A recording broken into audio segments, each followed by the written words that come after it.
Dito muna tayo sa loob ng madilim na piitan kung saan ang usok ng pagsabog ay dahan-daang humuhupa habang ang bawat hininga ni Sorayang ay puno ng matinding realisasyon. Nanlilisik ang mga mata ni Sorayang habang sinusuri ang wasak na katawan ni Shinwi. Wika ni Sorayang, ang pagtatago ng may lason na mga punyal sa kanyang katawan, hindi ko maintindihan kung paano ito naging posible. Isa itong matinding paraan ng asasinasyon sa pamamagitan ng self-destruction. Isang dambuhalang kaba ang dumaan sa kanyang isipan habang tinitingnan ang paligid.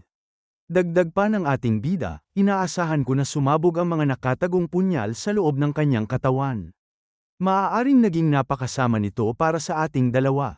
Ang mga tao sa paligid ko ay patuloy na nalalagay sa mga ganitong mapanganib na sitwasyon. Nanatiling tahimik si Gogo sa tindi ng nasaksihang sakuna. Bumanat ang ating bida ng may dambuhalang paninindigan at seryosong mukha. Isang puot na napakatindi kaya handa siyang gumamit ng ganoong paraan, mas mabuting makipagkita na ako sa kanya sa lalong madaling panahon. Yanig ang buong Zinnia Pavilion sa pagdating ng Third Young Lord. Third Young Lord, gulat na sigaw ng may-ari habang literal na napatigil ang kanyang hininga sa takot. Wika ni Sorayang nang may napakakalmadong tono, "Kumusta ka na? Pasensya na sa nangyari noong nakaraan." Agad namang yumukod ng napakababa ang owner at ang utusan bilang tanda ng dambuhalang paggalang sa disipulo ng Demon Lord. Sigaw ng Pavilion Master sa tuktok ng kanyang mga baga, ang divine teachings ay hindi mapag-aalinlanganan. Lahat ng mga demonyo ay nagpapatira pa sa iyong harapan. Ako, ang Zinnia Pavilion Master, ay nag-aalok ng aking pagbati sa Third Young Lord. Hinarap sila ni Sorayang nang may matalas na titig, "Huwag kang mag-alala. Hindi ako nandito para muling makipag-away. Siyempre, hindi ko rin yun binalak noong nakaraan." "Siyempre hindi po." Mabilis na sagot ng Pavilion Master habang dambuhalang butil ng pawis ang namumuo sa kanyang noo. Matalas na nagtanong ang ating Lodi para sa kanyang susunod na plano, "Hindi ba't ngayon ang araw na magdadala ng mga supply ang Grain Cleaning Group sa iyong kusina?" "Tama po kayo, pero paano nyo?" Gulat na tanong ng Pavilion Master habang nanginginig ang boses. "Kailan darating ang pinuno ng Grain Cleaning Group?" Usisa ni Sorayang habang sinusuri ang bawat galaw sa paligid. Halos maligo na sa pawis ang Pavilion Master sa tindi ng tensyon. Wika ng Pavilion Master, well, nandito na po siya. Pinakain ko po siya dahil sa tingin ko ay mahihirapan siyang magtrabaho ng ganitong oras ng gabi. Kumakain po siya sa ikalawang palapag ngayon." Isang matalas na ngiti ang semilay sa labi ni Sorayang habang binalot siya ng kakaibang pakiramdam. Sabi ni Sorayang sa kanyang isip habang naniningkit ang mga mata, "Tingnan mo nga naman yun. Hinihintay niya ako, napakabangis." Dahan-daang umakyat si Sorayang sa ikalawang palapag kung saan ang pinuno ng Grain Cleaning Group ay kasalukuyang kumakain. Hindi alam na ang tigre ng Divine Cult ay narito na para sa isang dambuhalang tapatan. Hinarap ni Makbi ang ating bida habang nararamdaman pa rin ang bakas ng nagdaang kaguluhan. Wika ni Makbi, nag-uumapaw ito sa nagngangalit na madilim at masamang enerhiya. Isang bugso ng demonic energy na hindi pa ganap na hinog. Siguradong si Shinwi yun. Literal na napatigil ang ingay ng paligid ng ibagsak ni Makbi ang kanyang mga chopsticks sa mesa. Napakalupit na pag-amin mula sa pinuno ng Grain Cleaning Group. Wika ni Makbi, "Nang mapagtanto ko na patay na si Shinwi, alam ko na nakialam ka na. Inisip ko na para sa ikabubuti yun. Hindi ko alam kung maniniwala ka sa akin, pero hindi ko hilig ang magplano sa likod ng mga eksena. Sakit yan sa ulo at hindi pa epektibo. Gayunpaman, wala akong lakas para manalo sa isang harapang labanan, kaya wala akong choice kundi lapitan ka sa ganitong paraan. Sa wakas, nagkita rin tayo. Sorayang, ikaw na mamamatay tao." Yanig ang buong paligid sa bigat ng huling salitang binitawan. Pagkalipas ng ilang sandali, naupo ang ating bida na si Sorayang sa harap ng kanyang kaaway nang may napakakalmadong presensya. Tanong ni Sorayang, "Ikaw ba si Makbi, ang head ng Grain Cleaning Group?" Bumanat si Makbi nang may mapanuyang tono habang nakatingin ng diretso sa ating bida. Wika niya, "Pinapalabas mo na parang ngayon mo lang ako nakilala." Hinarap siya ni Sorayang nang may katapatan tungkol sa kanyang kalagayan. Wika ng ating bida, "Hindi ko alam kung narinig mo na, pero nawala ang lahat ng alaala ko bago ang aking chi blockage. Dahan-daang uminom ng tsaa si Mokbee habang nanlilisik ang mga mata sa tindi ng pagdududa. Wika ni Mokbee, nawala ang mga alaala mo. Napakagandang palusot.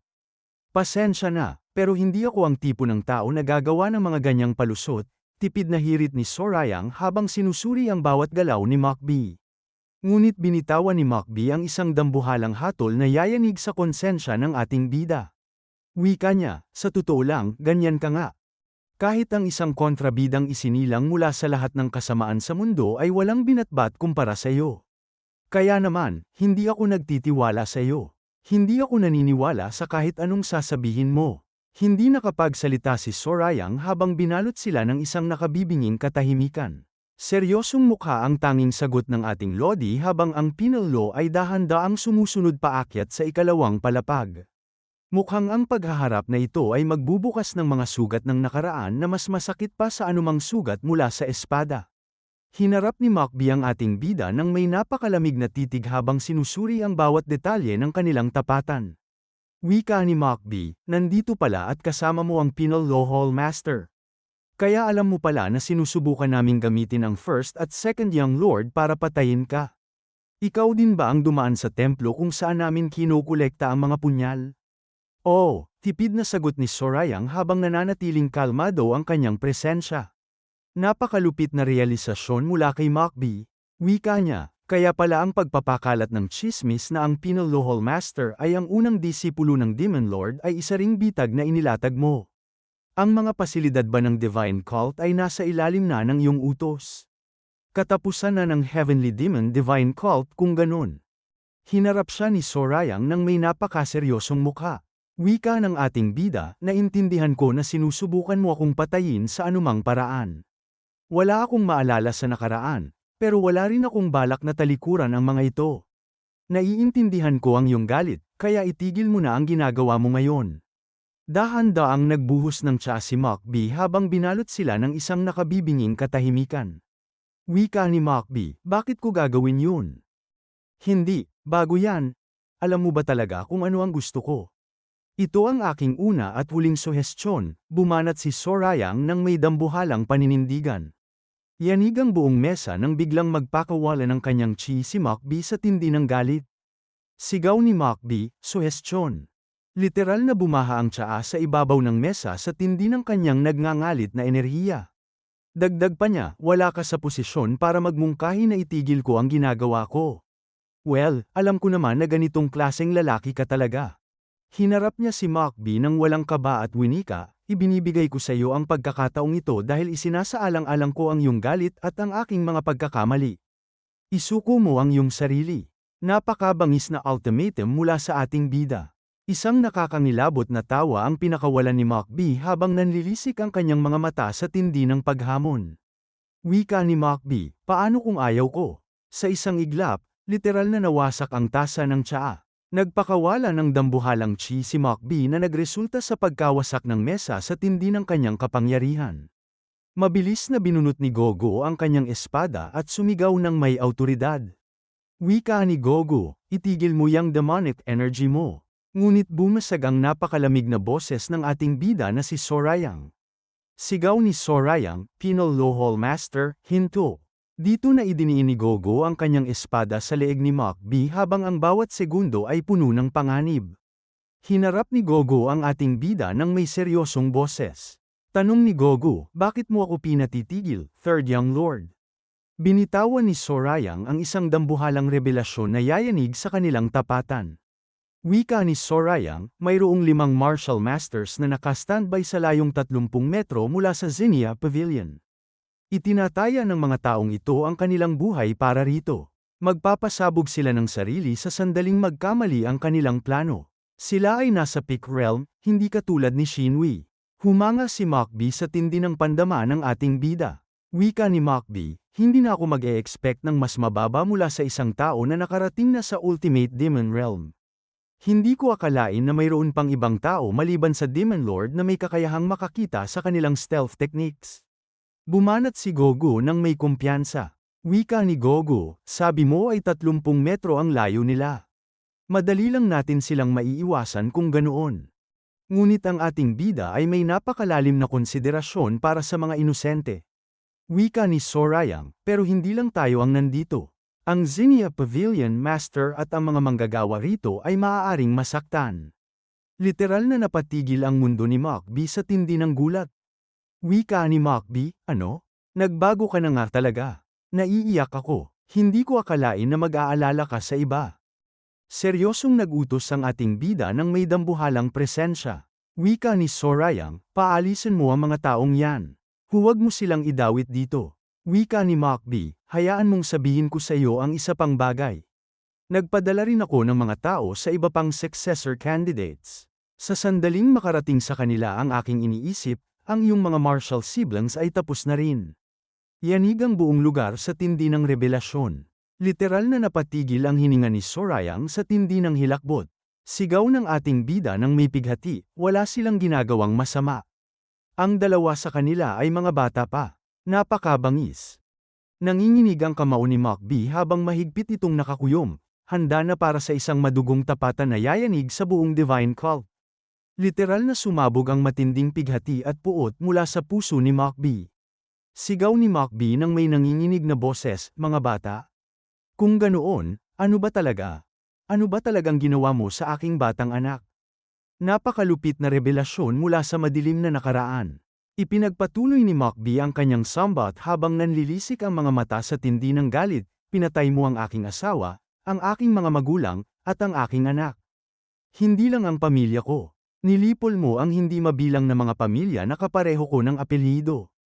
Dahil lang sa isang walang kwentang martial technique. Ang isang 3 taong gulang na bata, isang pulubi sa eskinita, o kahit isang mamamatay tao ay pwedeng isumpa ako. Pero hindi ikaw, hindi ikaw. Yanig ang buong paligid sa tindi ng kawalan ng pag-asa ni Macbee sa kanyang pananampalataya. Wika ni Macbee, naniwala ako kay Mara. Naniwala ako sa Demon Lord. Nagdasal ako sa Diyos. Sinunod ko ang kanyang mga turo ng paulit-ulit. Pero walang sumagot sa aking mga dasal. Walang sino man ang nag-alaga sa aking pamilya. Walang sino man ang pumansin sa aking galit at hinanakit. Puno lang din naman ng kasinungalingan ang buhay. Bakit ako dapat makiramay sa ilang mga tuta na sumusunod sa isang Diyos na hindi man lang nakikinig sa mga dasal? Literal na napatigil ang mundo ni Sorayang habang pilit na kinakaharap ang bigat ng mga salitang ito. Sabi ni Sorayang sa kanyang isip habang naniningkit ang mga mata sa tindi ng pag-alala, nakakita na ako ng galit na ganito noon sa aking nakaraang buhay. Noong panahon yon ng isang misyon kung saan kailangan kong lipulin ang traidor ng Righteous Heavenly Alliance pati na rin ang kanyang pamilya. Napakabangis. Mukhang ang mga anino ng nakaraan ni Sorayang at Macbee ay nagtagpo na para sa isang madugong tapatan na walang puwang para sa kapatawaran. Lumipat ang eksena sa isang nakaraan na puno ng pighati at matinding pagsisisi na yayanig sa kaisipan ni Sorayang. Sa gitna ng isang madilim na alaala, hinarap ng ating bida ang kanyang kaibigan ng may dambuhalang gulat sa kanyang mukha. Wika ng ating bida, ano? Ikaw ang traidor, bakit ka nandito? Sabi mo ay titigil ka na sa pagiging assassin ng Righteous Heavenly Alliance at lalakbay ka ng malayo, napakalayo. Bakit? Bakit ka nandito, na napakalapit sa Alliance? Napakasakit na revelasyon mula sa kanyang kaibigan. Huminga ito ng malalim habang bakas ang kawalan ng pag-asa. Wika ng kaibigan ni Chun Hajan, ang Righteous Heavenly, dahil may pamilya ako, pero wala akong paraan para mabuhay sa labas ng Zhongyuan. Na-realize ko na hindi ako makakatakbo habang buhay, at handa na rin ang isip ko. Inisip ko sa sarili ko na isusuko ko ang buhay ko kung ikaw ang darating para patayin ako, pero, dito na sumabog ang pinakamalupit na eksena.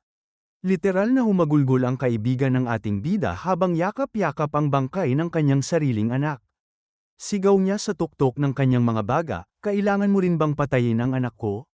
Wala siyang kinalaman, Chun Hajan. Yanig ang buong paligid. Balik tayo sa kasalukuyan kung saan ang ating bida ay binalot ng matinding lungkot. Hinarap niya si Macbee ng may napakakalmadong tono pero bakas ang seryosong pagsisisi. Wika ni Sorayang, patawad. Seryoso ako. Literal na napatigil ang mundo ni Macbee sa tindi ng gulat habang nanlilisik ang kanyang mga mata. Sabi ni Macbee sa kanyang isip habang nanginginig sa galit, ano? Humihingi siya ng paumanhin? Hindi. Hindi pwedeng humingi ng tawad ang mga demonyong. Isa siyang demonyo na itatanggi ang kanyang mga kasalanan hanggang sa huli. Isang nang iinsulto at kumukutya sa mga patay na. At kailangang ako ang maging tao na dudurog sa demonyong yan. Bumanat ang ating bida ng may dambuhalang paninindigan at isang banal na pangako. Wika ni Sorayang, gagawin ko ang lahat ng aking makakaya para sa iyong pamilya pati na rin ang tumulong sa pagbabalik ng inyong karangalan. Pangako, hindi ko nais na iwasan ang ginawa ng dati kong sarili. Hindi ko tatalikuran ang aking nakaraan. Kaya huwag mong subukang saktan ang mga inosente. Ako lang ang kailangan mo. Napakabangis. Mukhang ang entablado ay handa na para sa isang paghaharap kung saan ang katarungan at ang madilim na nakaraan ay tuluyan ng magbabanggaan. Literal na sumabog ang galit ni Macbee at sumigaw ng may matinding pighati. Sigaw ni Macbee, manahimik ka. Itigil mo na ang pagiging ipokrito. Huli na ang lahat para gumawa ng kahit ano ngayon. Hinarap siya ng ating bida na si Sorayang ng may napakakalmadong tono. Wika ni Sorayang, ang kawalan ng pag-asa ng paniniwala sa isang Diyos at pagdarasal para sa ibang tao. Ano? Gulat na tanong ni Macbee habang nanginginig ang kanyang boses. Bumanat ang ating bida ng may dambuhalang paninindigan at seryosong mukha. Wika ni Sorayang, kung hindi dahil sa kagustuhan mong magaganti, hindi ka magiging ganito kasama at kalupit para patayin ang mga taong walang kinalaman sa usaping ito. Napakalupit na emosyon. Nagngingit-ngit sa galit si Macbee habang dahan-daang tumutulo ang kanyang mga luha sa tindi ng pait.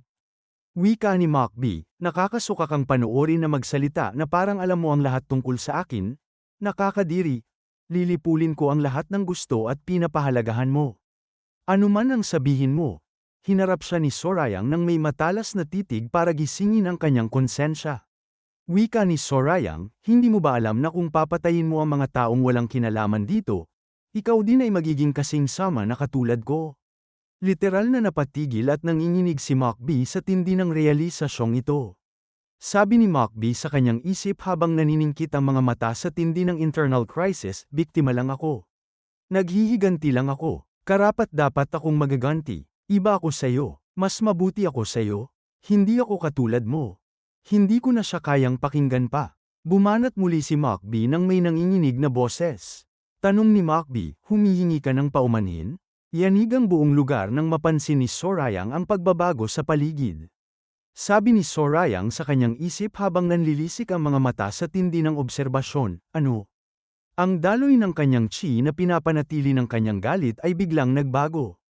Nagpatuloy si Macbee ng may napakadilim na paninindigan. Wika ni Macbee, nabuhay ako hanggang sa sandaling ito na puno lang ng kagustuhang patayin ka. Sa sandaling sinabi mo ang patawad, nagdesisyon ako na. Ano? Hirit ni Sorayang habang binalot ng kaba ang kanyang presensya. Dito na binitawan ni Macbee ang kanyang pinal na desisyon habang nanginginig ang kanyang mga kamay at paa sa tindi ng kapangyarihan. Wika ni Macbee, bago ko pa simula na gustuhing patawarin ka kahit konti lang, tatapusin ko na ang paghihiganting ito para sa lahat.